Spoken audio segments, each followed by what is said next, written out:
أعوذ بالله من الشيطان الرجيم. بسم الله الرحمن الرحيم.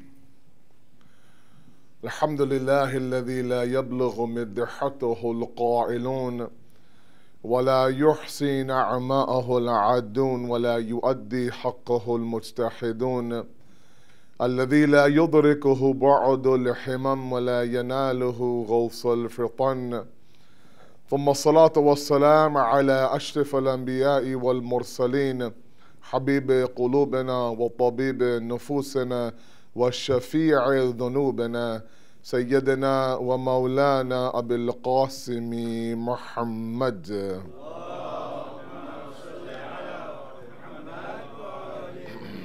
وآل بيته الطيبين الطاهرين المعصومين المظلومين، لا سيما بقية الله في الأرضين، صاحب العصر والزمان، خليفة الرحمن، إمام الإنس والجان، ولعن الله وعداهم أجمعين إلى يوم الدين. أما بعد، فقد قال الله وقوله الحق. بسم الله الرحمن الرحيم. إن الذين آمنوا والذين هاجروا وجاهدوا في سبيل الله أولئك يرجون رحمة الله والله غفور رحيم. صدق الله العلي العظيم.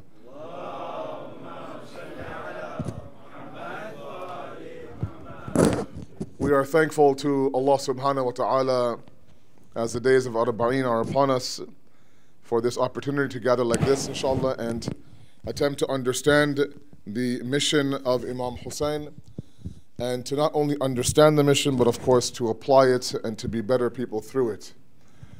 On a personal note, it's always an honor for me to be back here at Masumeen Center in Brampton. It is becoming slowly my home in the West, and alhamdulillah, it's nice to see all of you here. I'm with you until Monday, inshallah. And as was announced, there's a topic in mind that we have, and I don't have the luxury of 10 nights, so I have to jump into the topic right away today. But there is a little bit of muqaddamah for us to understand this topic, a little bit of introduction to understand where I'm coming from, what I wish to achieve in this topic, inshallah, up until Sunday. Monday, the day of Arba'een, of course, is the day of the musibah of Imam Hussein. So we'll dedicate that day to him alone. So 5 lectures on this topic of from enlightenment to reformation, inshallah. Sallu ala Muhammad wa ala Muhammad.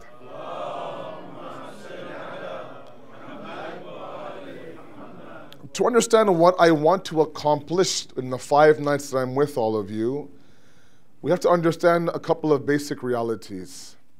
And this is relevant especially in these days of Muharram and Safar. We are individuals who become easily enlightened. We're easily motivated. We have these moments of inspiration.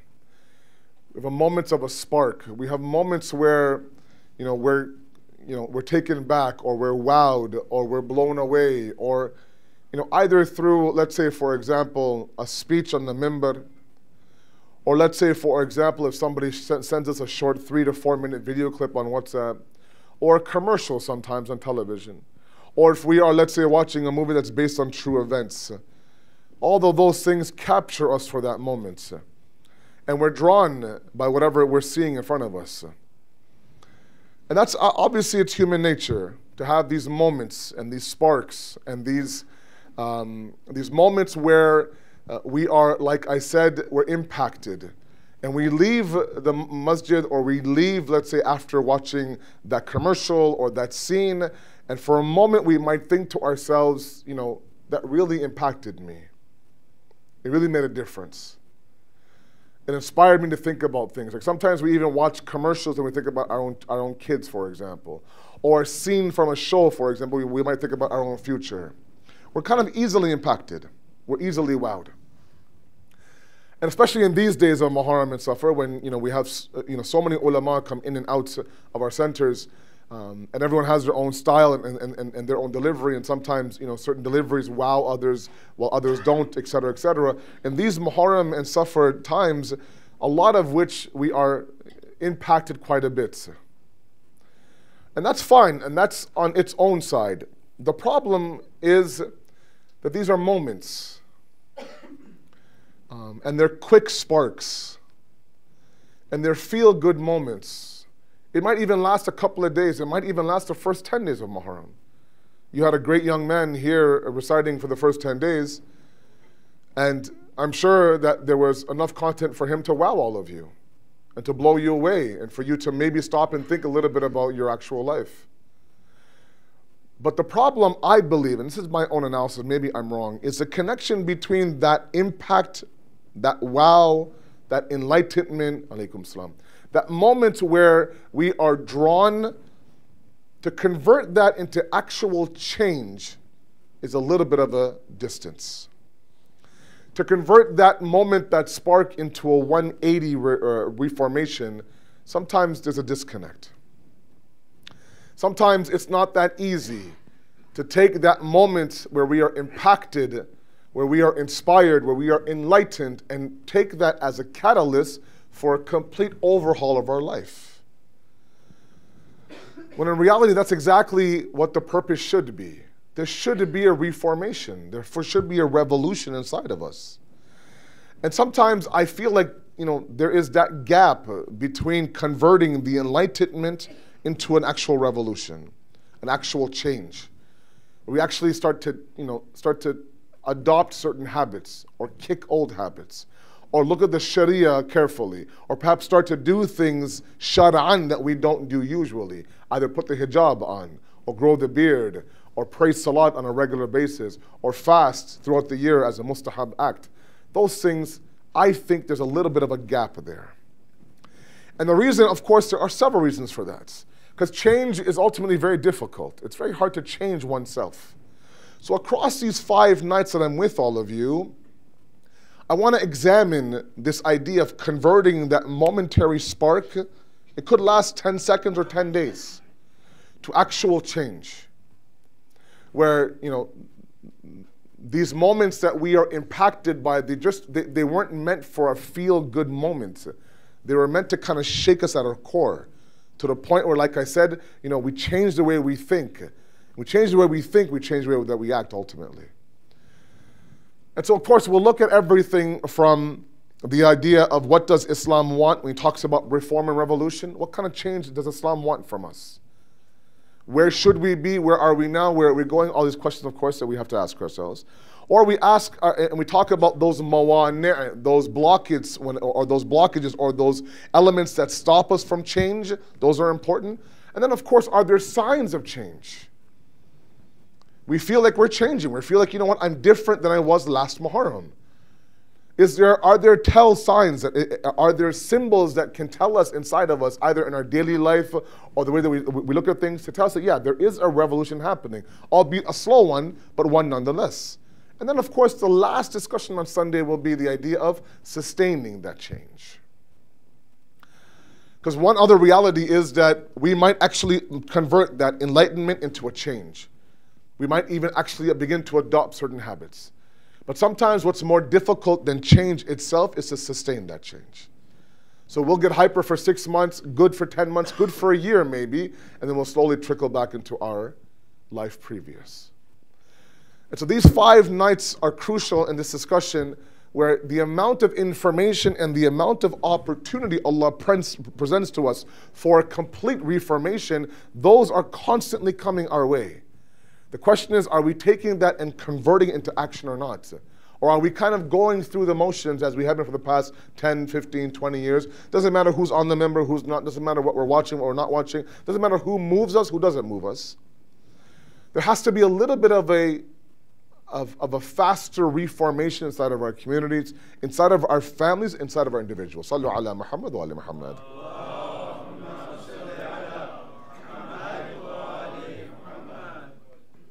And the base of our discussion will be from Surah Baqarah, verse number 218, where Allah groups 3 types of people. He says, Bismillah ar-Rahman ar-Rahim, Inna alladhina amanu walladhina hajaru wa jahadu.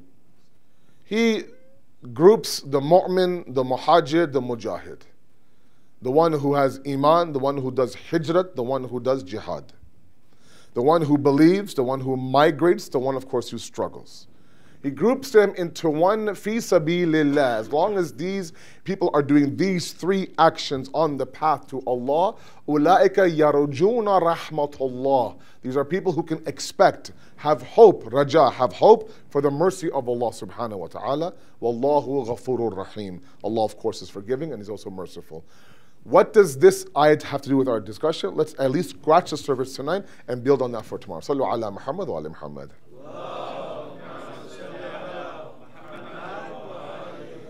Now, the three groups are obvious. At least two of them are obvious. Iman and jihad. The one, of course, who is a mu'min, and the one, of course, who is a mujahid fi sabilillah, who struggles, who strives on the path. That's obvious. That, of course, welcomes the mercy of Allah. We must strive, we must struggle on our path. That's fine. But this idea of migration, it's important for us to understand this point initially in tonight's opening lecture. And that is the idea that this migration, a lot of us might think that this is a physical migration. The one who, of course, has left his home country, like many of you have, and came and settled in Toronto, for example. That's migration, of course, right? You're a muhajir. But is the verse talking about that specific physical migration? That so long as you come and you migrate for the sake of Allah and you work for the sake of Allah, you can expect the mercy of Allah? Maybe. It's possible. There are many of you, of course, like I've mentioned on this member before, you have come from your respective countries. Sometimes you came when there was nothing here. These four walls for sure won't here. And you had, alhamdulillah, a huge part in establishing an Islamic community. Because you realize that you came from an already established community. Your job coming here was to establish a community. And alhamdulillah, you were successful. And sometimes, it's good to remind our young generations what our elders did for us, essentially. Stuff that we can't do. I mean, a lot of us have young kids in my generation, or we are trying to get married, or we have just gotten married. And for some reason, there's no barakat in time nowadays, right? So you could have, a typical 9-to-5 job, you can be raising 2 or 3 kids, you can do all that, but somehow in our parents' generation, the same 24 hours had an immense amount of barakat. They were somehow able to raise 4 kids under 8 years old, work 7 days a week, run a household, and still, of course, be involved in the community firsthand. And establish things from ground zero. That you went from apartments to small units to now, alhamdulillah, your own building. All that, of course. Now, the thought of someone like me in my generation doing that from scratch, we don't have the time for it. We barely have time to run an existing center. Forget, of course, build a new one. Right? That migration, of course, has its own reward, but I want to go somewhere else in these 5 nights. And yes, while there is a physical component to migration, there's also a spiritual component as well.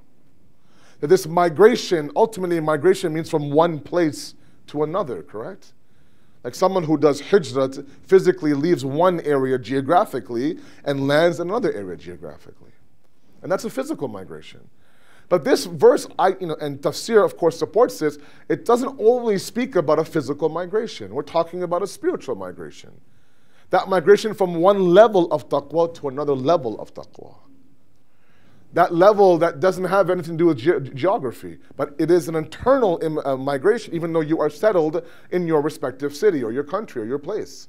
But there's a constant migration happening inside of you. The example often given to kind of bring the whole point home is the night of migration of Rasulullah sallallahu alaihi wasallam.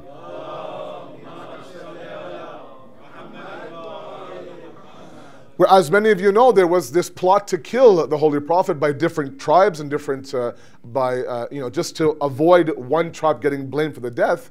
They came together, they had this assassination plot that one person from each tribe would go, of course, and would kill the man in Mecca. And of course, the Prophet got whim of that, and very famously, he asked Imam Ali to sleep in his bed. And once the kuffar, they came to try to attempt to kill the man, they thought it was Imam Ali. They were confused, obviously nothing happened, and the Prophet made his famous migration towards Medina. And a lot of us celebrate that night as Shabi Hijrat of Rasulullah, the night of migration of the Holy Prophet. But historians say there were 2 migrations that night. One migration was a physical one by the Holy Prophet, one was a spiritual one by Imam Ali. If the Prophet was moving from Mecca to Medina physically, then Imam Ali is moving from one level to another level spiritually. And the verse talks about that in the Quran. It talks about there are people who sell their souls out for the pleasure and the ridayat of Allah subhanahu wa ta'ala. That's a specific verse for the night of Hijrat for Amir al-Mu'mineen. Across Mufassirin, across the board. Sallu ala Muhammad wa ala Muhammad.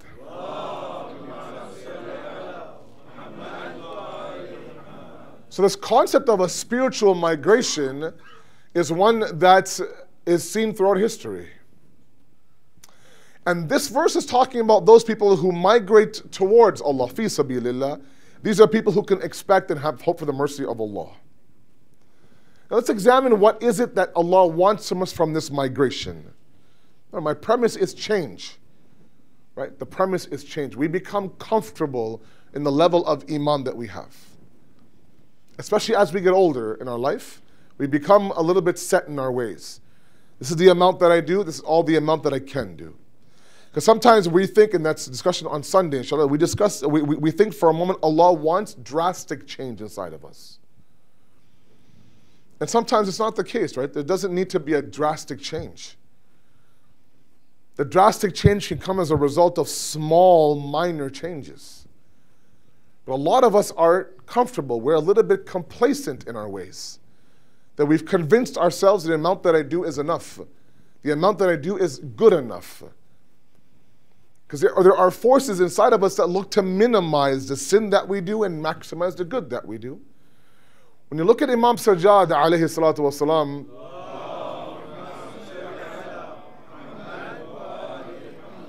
in his Du'a Muqaram al-Akhlaq, 22 different traits of a muttaqi he lists in that dua. 2 of them he says, istiqlal khair, istiqthar al-shar. So do qaleen when it comes to your khair, meaning minimize your khair, and maximize, do akthar when it comes to your shar. Meaning the little that I do in terms of good, I should minimize that as if it's not a big deal. The amount of evil that I do, I should maximize that to the point where, of course, it becomes a reason for me to go back to Allah subhanahu wa ta'ala. That's an equation that allows a constant migration inside of us.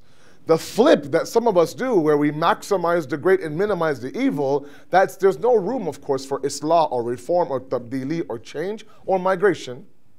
We are complacent, we are comfortable, we are set where we are spiritually. So any talk of islah and reform, we reserve to the younger ones who are still molding their deen towards Allah. But us in our 40s and 50s and 70s, for example, we are okay and set in our ways. I do this amount of ibadat, and that's all I can do. Any sort of incremental change, of course, is difficult. And that's what my 5 nights is about. Trying to change that mentality. Because the reality is that we are constantly being enlightened. We're constantly being given great information about the deen in a very creative presentation. Like these young guys coming from the Hawza, and they're, alhamdulillah, they are presenting their material to all of you. They're putting a lot of effort into that. Right? With the hopes that maybe, they might shake themselves and shake the community at the exact same time. And my fear is for me that after a while, Allah will stop presenting us opportunity after opportunity. You say, look, I gave you all the signs for you to change yourself, and yet you ignored every single one of them. Right? So what is it that we need to look for? So again, the ulama of akhlaq talk about the idea of this spiritual migration.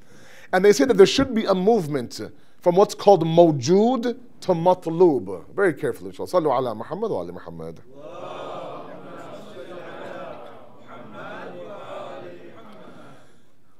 Mawjood in this sense meaning a simple state of existence.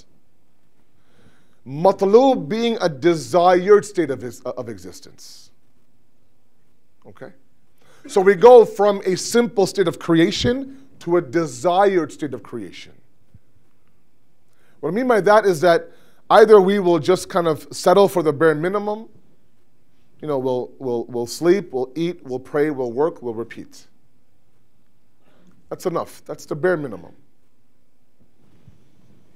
And let's not get caught up, especially in my youth out there. There was a tweet I saw recently that kind of made me chuckle, but it's a reality. That we now live in a time where if somebody says, I pray 5 times a day, the response comes that I didn't know you were so religious. Right?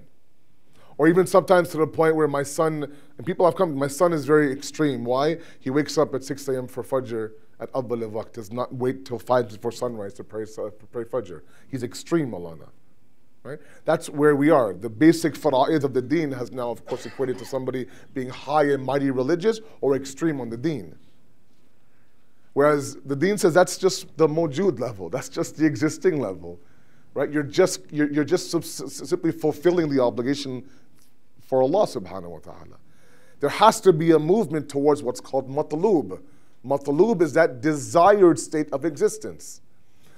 What I mean by that is that there is an internal sense that we need to sometimes awaken. And that internal sense leads us towards that desired, what's called kamal-i-matlub, a desired perfection inside of us.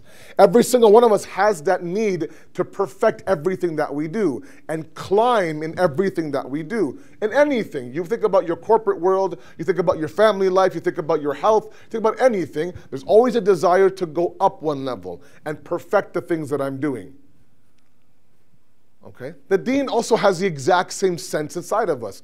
That's this hiss deen, it's called. The sense of deen inside of us has this sense of kamal-i-matlub, a desired perfection. We don't want to be comfortable where we are. We always want to aspire to be something greater. But sometimes those things are silenced inside of us. And I ask my youth especially, don't allow this society to do what it does best and numb our youth today. Where, you know, they've actually trained our youth today that if there is, you know, this daunting task ahead of you, instead of tackling it head on, or if there is this sense of perfection inside of you, then numb it. Numb it through social media, numb it through Netflix, numb it through cannabis, numb it through all these things. Just kind of, you know, you don't need to really kind of stress yourself out, right? Don't need to really listen to that kamal-i-matlub, that desired perfection that you have inside of you. You're okay where you are. Especially when we do, and we're masters at doing what? At comparing ourselves to others. And the moment that we do that, we're unfair in that comparison, right? We search for people that we know are a little bit less, or have a little bit less tawfiq than us. We compare ourselves to them, we're like, oh, I'm good, man. I'm good. I'm good. And this comparison idea is not from us, of course. It is a trait of shaitan. As you know, he's the king. He's the very first one to do comparison. When Allah subhanahu wa ta'ala is asking him to, you know, present your case now, in Surah Hijr, then why didn't you do sujood to or sajda to Adam? The point I made before, he could have said anything. So Shaitan had ample opportunity to sit there and say, look, God, I worshipped you for thousands of years as your amazing jinn. I was the person who was, you know, top notch before this Adam kid came. Now he comes all of a sudden and everything's all messed up now. Allah's asking him, look, you are now in the courtroom, I'm the judge, I'm the jury, present your case. Why didn't you do sajda to Adam? He could have said anything, but Allah says, what? Ana khayrum minhu. I'm better than he is. And he compares himself to Adam. Incorrectly, right? خلقتني من نار وخلقته من طين. I mean, I'm fire, he's clay. It's an absurd argument, and that's why it was rejected by Allah subhanahu wa ta'ala. And he takes that same ideology and he puts it inside of us. So we look for people to compare to.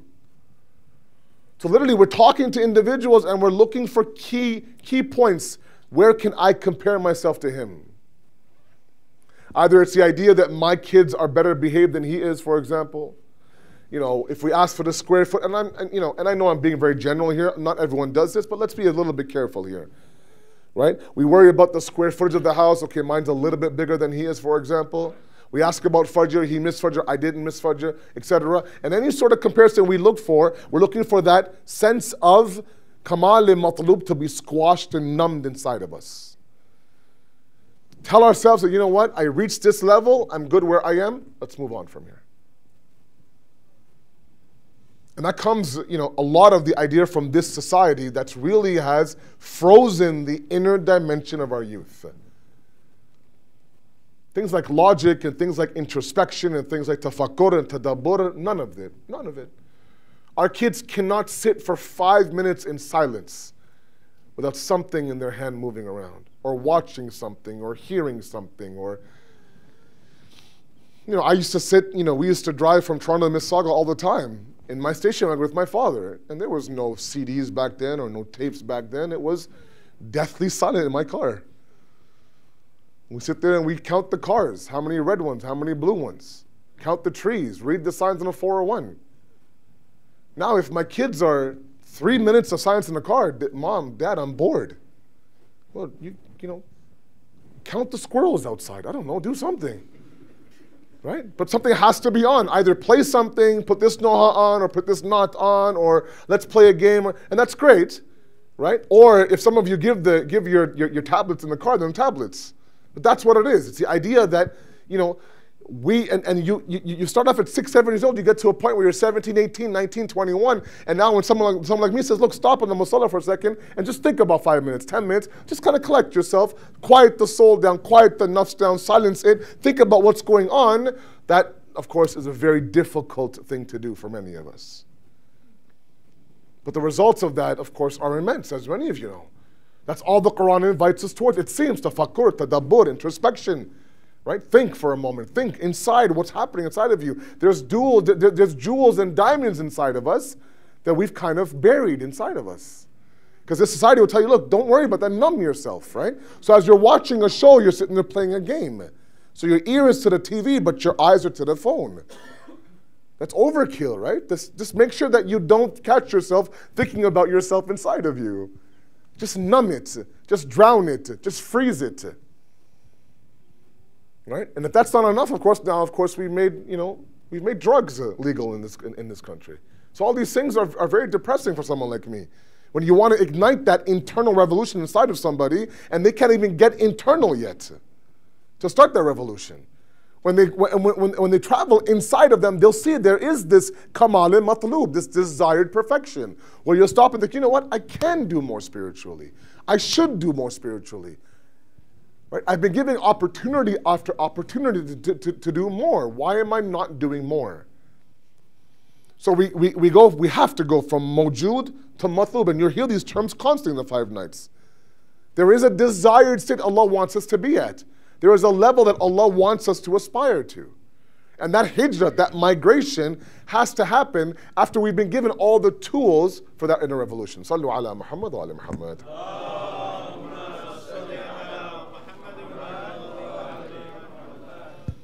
And it has to be incremental. And the example I'll give you is a campfire. Because sometimes, our youth, and maybe us as well, we make the task too daunting for us. We think, like I said, Allah wants to 180 change overnight. Because we live in a millennial era where everything is all about impact.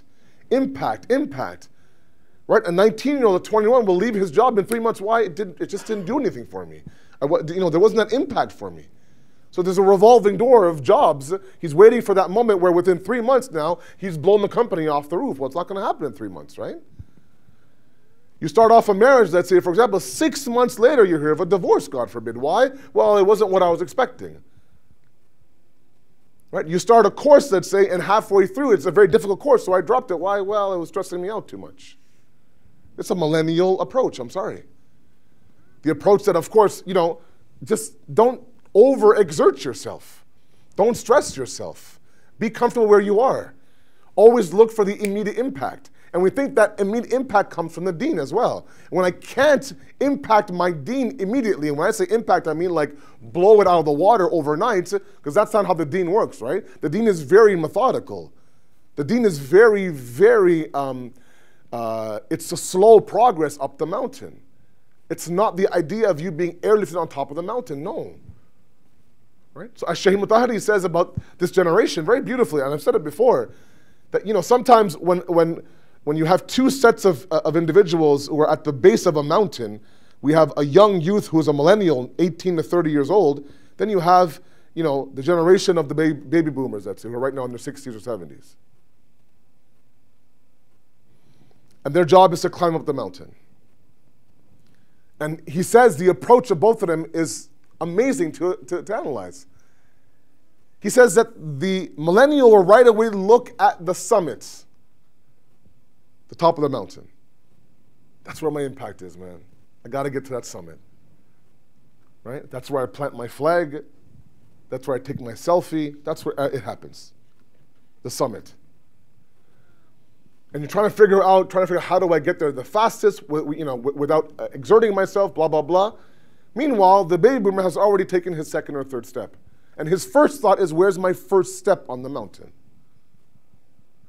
Because he's worried about the fact, let's just start climbing. Let's see how far we get. He's trying to figure out, okay, who can airlift me or trampoline me or shoot me out of the cannon to get me on top of the mountain? He says that's great. It's great to have impact. The problem is that while we're looking at the top of the mountain, we don't see the mountain in front of us. And that's how we are with the deen sometimes. With the deen, we want that summit change. Overnight, I want to be someone who's the Ahl Namaz Shab, for example, who wears hijab perfectly, who has a beard, doesn't listen to this, or watch this, or say this, or reads Quran every single day. And because I can't do that, don't even try.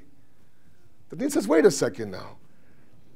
Imam Ali says, Allah loves nothing more than small acts of worship, but done consistently. And does not like anything more than huge acts of worship done inconsistently. It's a very, very methodical climb up the mountain. It's not about the summit. It's about the progress up the mountain. So let's go to the campfire idea.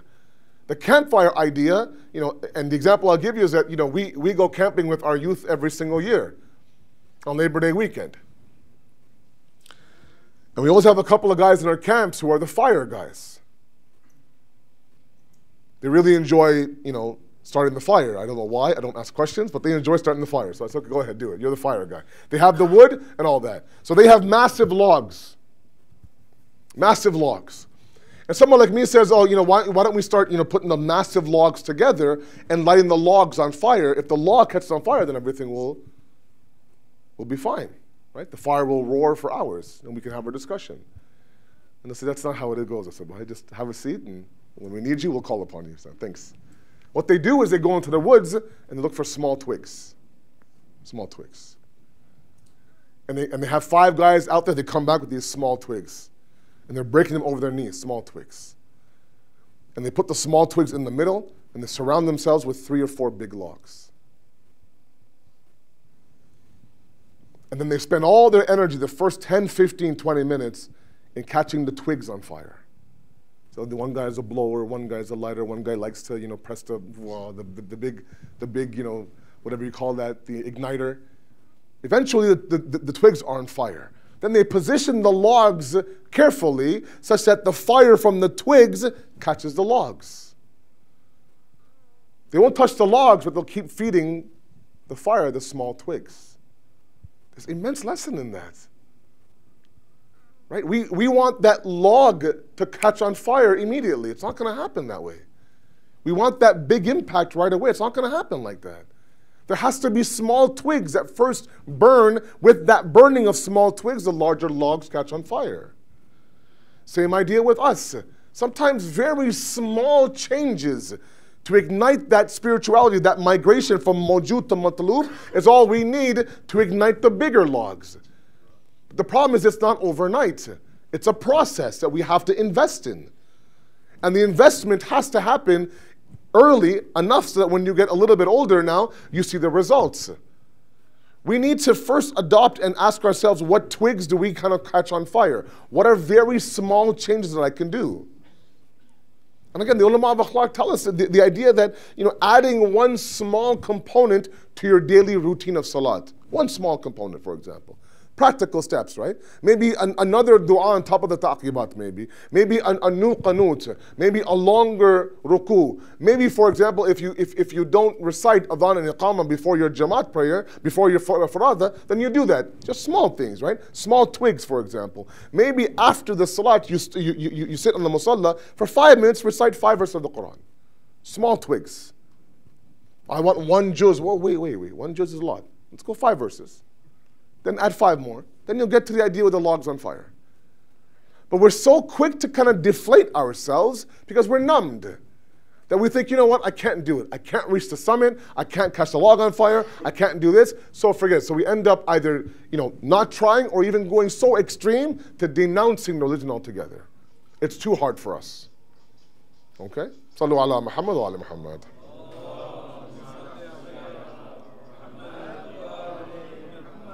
Small changes, right? To our ringtones, to our salat, those kind of things. Just small changes. That's too easy. Sallu ala Muhammad wa ali Muhammad.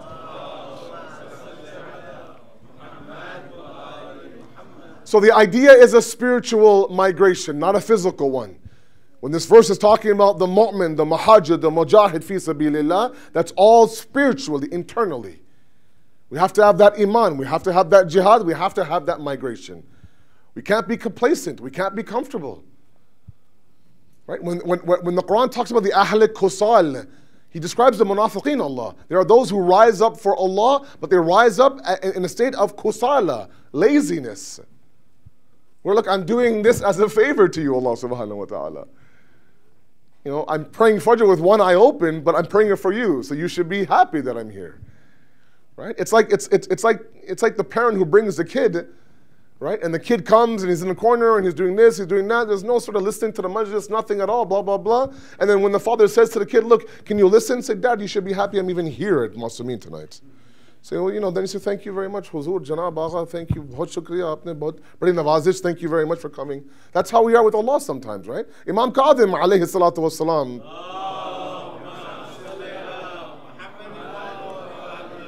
it's not my topic, but just very quickly, he talks about ujb, self-conceit, narcissism inside of us. He says the highest level of self-conceit and the ego is that we actually believe that we're worshiping Allah, and when we worship Allah, we're, of course, doing a favor unto Him.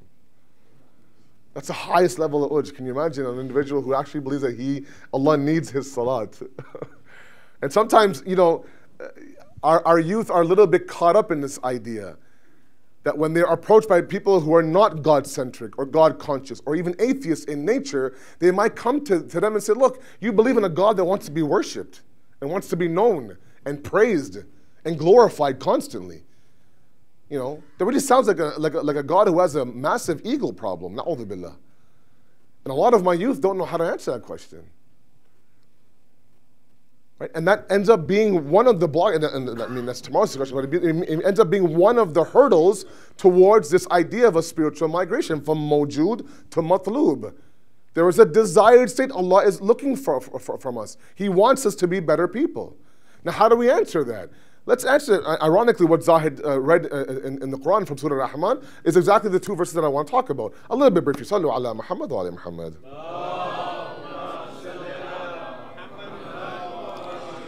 He says what? Kullu man alayha fan. Everything will perish.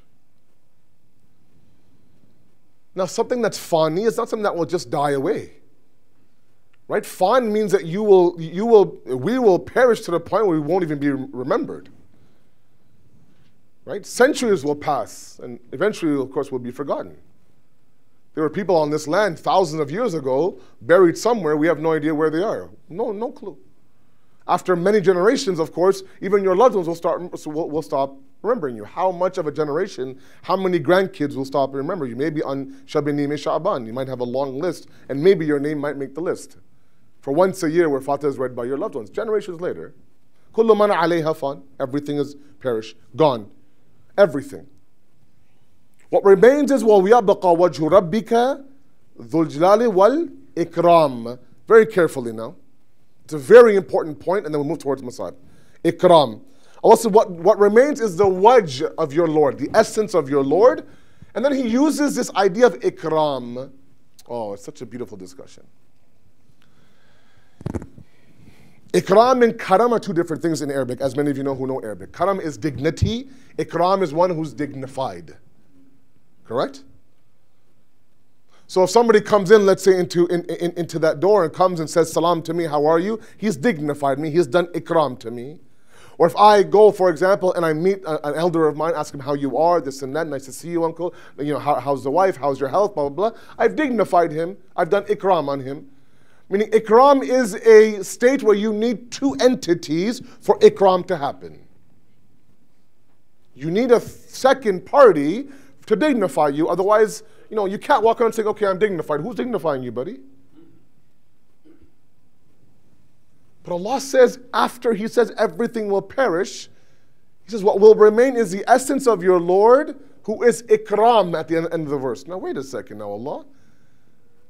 You said everyone's gone. كُلُّ مَنْ عَلَيْهَا فَانٍ. It makes sense that as long as there is life on this earth, on this planet, that there are those who are dignifying you, that we do our best with our salah, with our dhikr to dignify you. Yes. So as long as there is life in this universe, there is ikram happening. But the moment that you say كُلُّ مَنْ عَلَيْهَا فَانٍ, that everything will be gone, but still you remain to be ikram, how is that possible? And it goes to our answer. That Allah wishes to tell us that, look, I was ikram before you even existed. I'm still ikram after you're long gone. I don't need the very worship you think I need for me to be ikram. There's already dignity within my essence. I've been dignified by my very wujud. Your salat, our worship, our fast doesn't dignify me, Allah is saying. I don't need that dignity to be dignified. I am ikram way before you even exist. Sallu ala Muhammad wa ala Muhammad.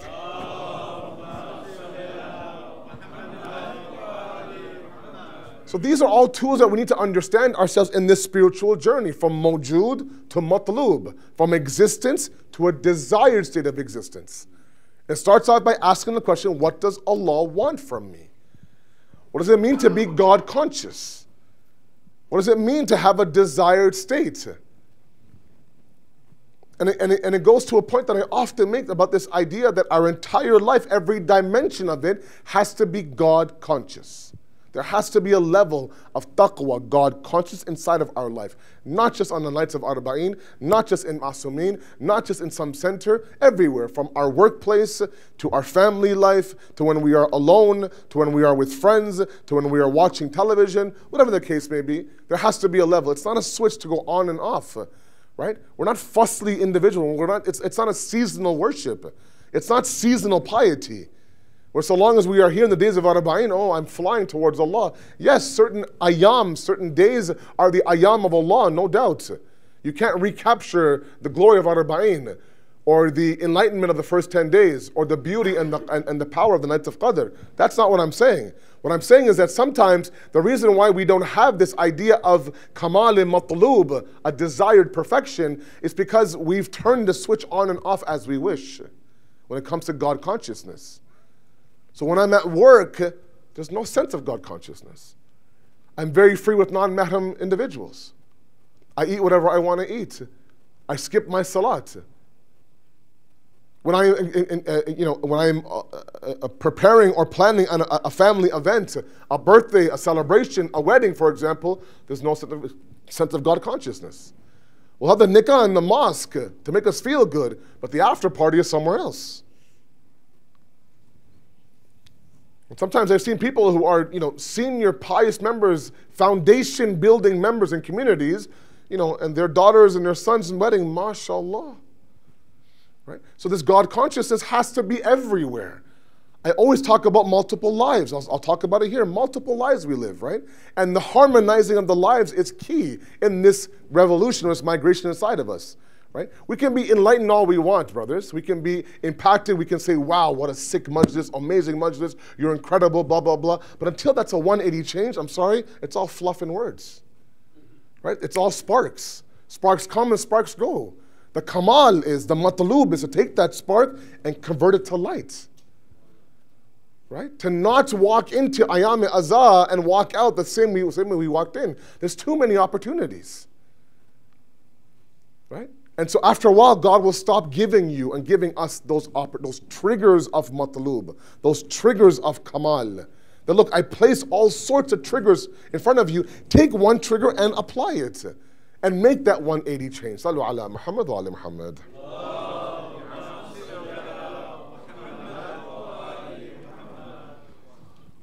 Because this is a grief and this is a commemoration that causes even the hardest of hearts to melt. I mean, the Zawar have made their way to Karbala now. Many of your family members are gone. Same dua that Ali Raza had. We pray for their safe journey of their return, inshallah, and that Allah accepts their ziyat, and then Allah invites us next year, inshallah, to go to Arba'een. But you'll witness, of course, as we do every single year, the largest peaceful gathering on the earth come Sunday and Monday. And these people who have left everything and have gone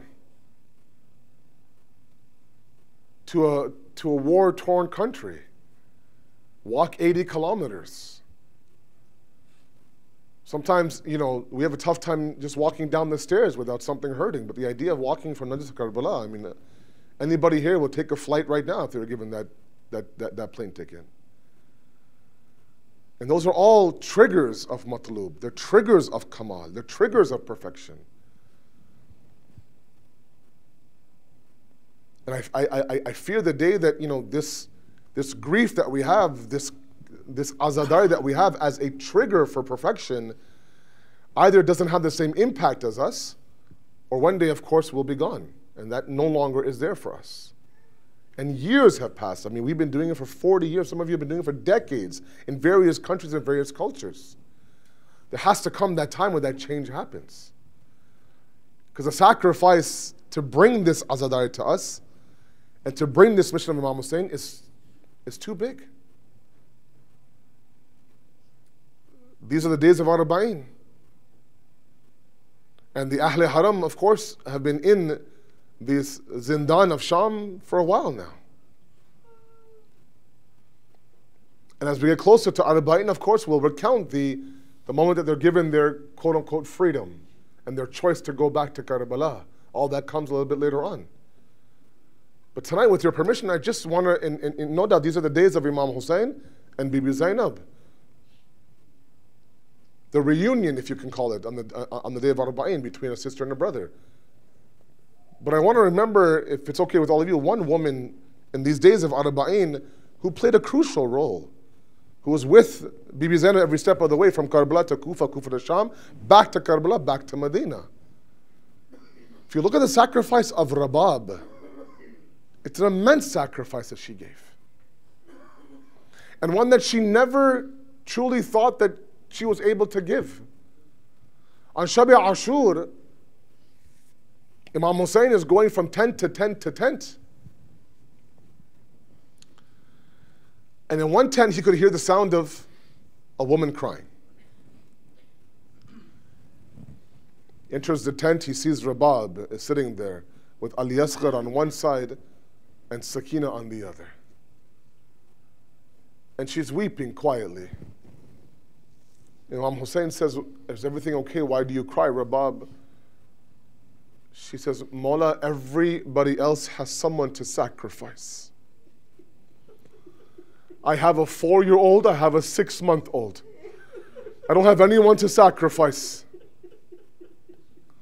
She didn't realize at that moment that maybe some could say that her sacrifice was maybe the biggest. Where there came that moment, of course, that Rabab had to watch her husband Hussein carry the lifeless body of Ali Asghar 7 times back and forth from the khayma. How do I tell the mother of a 6-month-old that I took your son for water? He's come back lifeless. The same Rabab that when Hussein says, "Rabab, come and help me bury our Ali Asghar in the ground." Look, when somebody loses their loved one, when a father loses their small children, even their young children, the community together comes and says, "Look, with all due respect, you go to the side, we'll bury your young son. We'll dig the coffin, we'll put the dirt on, you don't even touch the shovel. But my Mazlum Imam and that Mazluma Rabab, together with that Zulfiqar, dug the grave of Ali Asghar." I have no idea, because there must have came a moment where they laid Ali Asghar on the ground and then they put the dirt back onto Ali Asghar. I don't know what Rabab is thinking as the dirt now begins to cover her Ali Asghar. You come to Sakina, and this entire qafla now is moving towards Kufa and Sham. And there comes that moment, of course, where Bibi Sakina is crying for the head of her father. And Yazid brings the head, And baby Sakina leaves this world by clutching the head of her father. There comes a moment where Rabab is now witnessing a conversation between Imam Sajjad and Bibi Zainab. They're both in that Zindan of Sham. Lying there, of course, is Sakina, lifeless, clutching the head of Hussein. Bibi Sakina, Bibi Zainab says to Sajjad, Sajjad, you tell me, what do I do? Do I take off her kurta and put the kafan on? Or what do I do? Imam Sajjad says, Pupi Amma, leave the kurta on. There are so many zakhm upon her body that if I take off the kurta, it'll cause a lot of damage. Rabab watched as Sakina was buried in the same kurta from day of Ashura. The same Rabab that when Bibi Zainab was given rehai and freedom to leave the Zindan of Sham and go back to Karbala and Medina. Everyone is ready. The qafla is ready. Everyone is there, but one Rabab is missing. Zainab says, where is Rabab? I don't see Rabab. Rabab is sitting there. The Zindan of Sham, the turbat of Sakina. Says, Sakina, you would see these birds flying home. You would ask me then, Mama, where are they going? I would say they're going home, Sakina. And then you would ask me a question that, Mama, when will we be able to go home? Rabab says, Sakina, we're going back to Medina. Rise up from your sleep, my child. Come with me back to Medina. سيعلم الذين ظلموا أي منقلب ينقلبون إنا لله وإنا إليه راجعون. ماطمة حسين.